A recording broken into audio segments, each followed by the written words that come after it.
right.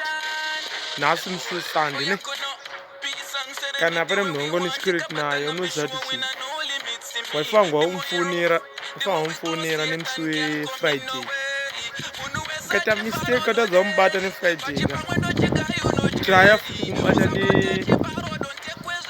nesaturday ukatadza nesaturday sunday hauna munhu anokupa mari yechikwereti ataura chokwadi anoputsa nemashoko avo kuti murume wanyepa.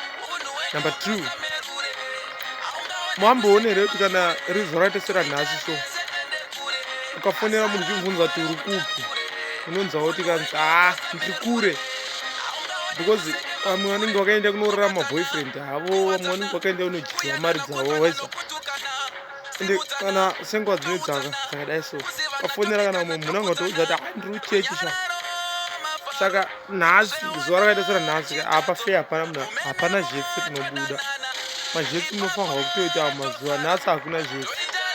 Mbozvitaimira zuva rakaita seranhasi harina zvetsi, ndotongona nditongobhoikanawo zvotosha zvekuita ndiri ingondibatsira kutoita sei, hapana kana chiri kubatika kana ndazama tombofonera chero wacho ndovimba nawo vatokudza ngalo ndiri kuchechi ndikatoruta chega ndingofonera zvanga nanguti kana fesi wangu anotokudza kuti ashandiri madhira ndasikisa ndiri kure mwana atoti handibhabhalazi. Saka zuva ranhasi izuva rotungofunga zvinhu zvako roga, vamwe vanhu ubva wangosiyana navo senyiko vatemba munhu hatembeki.